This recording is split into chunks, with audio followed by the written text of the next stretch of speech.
ब्रह्मा गुरुर्विष्णु गुरुर्देवो महेश्वरा गुरु साक्षात परम ब्रह्म तस्मै श्री गुरुवे नमः। शिक्षक दिवस शिक्षक और शिष्य के बीच जो मधुर संबंध है, पवित्र संबंध है, उसको दर्शाता है।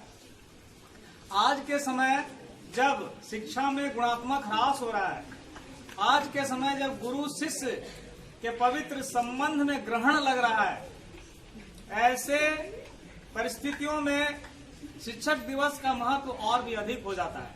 हम सब जानते हैं कि आज का दिन जो है सर्वपल्ली राधाकृष्णन की जयंती जो शिक्षक दिवस के रूप में मनाया जाता है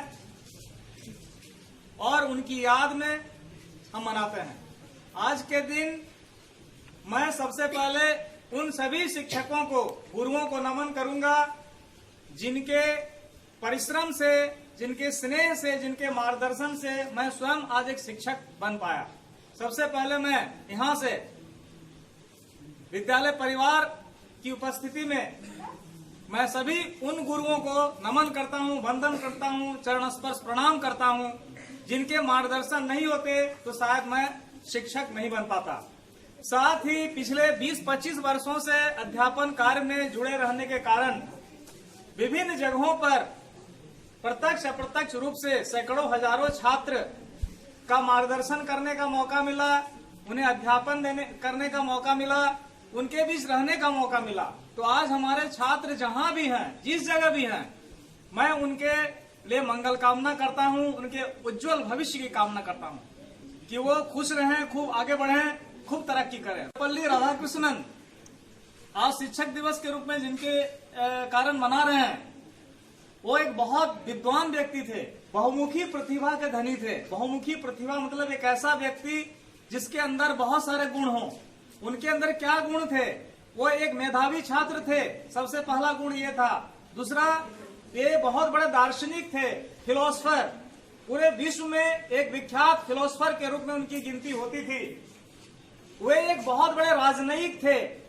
भारत का प्रतिनिधित्व राजदूत के रूप में बहुत सारे देशों में उन्होंने किया। मॉस्को में तो बहुत सफल उनका रहा। वो एक बहुत बड़े देशभक्त थे, वे एक बहुत अच्छे शिक्षक थे, वे बहुत अच्छे वक्ता थे, वे बहुत अच्छे प्रशासनिक कार्यों को करने के लिए उनमें दक्षता थी। इस प्रकार वे बहुत बहुमुखी प्रतिभा के धनी थे। ऐसे लोग कभी कभी ही आते हैं।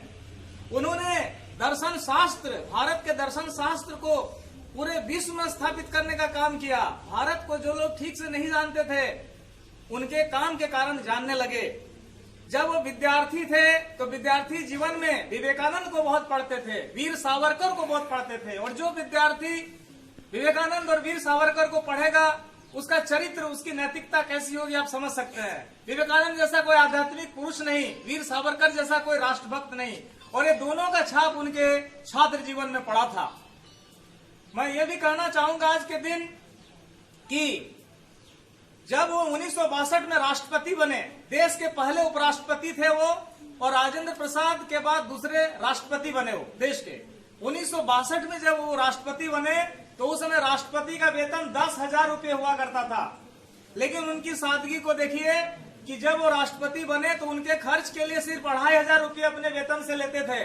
बाकी 7,500 रुपये वो प्रधानमंत्री राहत कोष में जमा कर दिया करते थे। कितना पैसा लेकर हम क्या करेंगे? मेरे पैसों से भारत के गरीबों का और भारत में जरूरतमंदों के काम लगे, इसलिए मात्र 2,500 रुपया ही लिया करते थे। इस तरह के वो देशभक्त थे, इस तरह से वो जन जन के नायक थे। वो हमेशा ये कहा करते थे, उनके ऐसे बहुत सारे अनमोल वचन हैं, समय कम है नहीं बोल पा रहे हैं। वो हमेशा ये कहा करते थे कि आप अपने उम्र से नहीं जाने जाते हो, अपने काम से जाने जाते हो। उम्र का काम से कोई संबंध नहीं है। आप अगर बुजुर्ग भी हैं और आपका मन युवा है तो आप एक युवा हैं। आप 70 साल के भी हैं, लेकिन आप काम अगर एक युवा जो हमारे 20-25 के बच्चे करते हैं, किशोर करते हैं, युवा करते हैं, तो भी आप युवा हैं। यानी जब तक हमारा जीवन यात्रा चल रहा है, उस अनंत यात्रा तक हमें हमेशा काम करना है। ऐसे तो भारत में बहुत राष्ट्रपति बने हैं और सभी पूजनीय है, सम्मानीय है, लेकिन जब जब राष्ट्रपति का नाम आएगा, हम लोग सर्वपल्ली राधाकृष्णन और एपीजे कलाम का नाम हमेशा याद रखेंगे, क्योंकि ये हमेशा कहा करते थे कि हम राष्ट्रपति के रूप में नहीं, हम शिक्षक के रूप में याद किए जाते रहे। और इन्होंने हमेशा राष्ट्रपति पद को महत्व नहीं दिया, बल्कि एक शिक्षक के रूप में महत्व दिया। और अपने कार्यकाल के बाद भी जब भी मौका मिला बच्चों के बीच जाने का, उन्हें मार्गदर्शन करने का, उनको पढ़ाने का काम किया। उनका कहना था कि शिक्षक उन्हीं लोगों को बनाया जाना चाहिए जो सबसे अधिक बुद्धिमान और नैतिवान हो।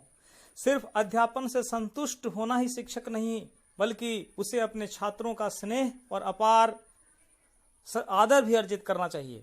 यूएसए में उनके द्वारा दिया गया व्याख्यान, उसकी काफ़ी सराहना हुई।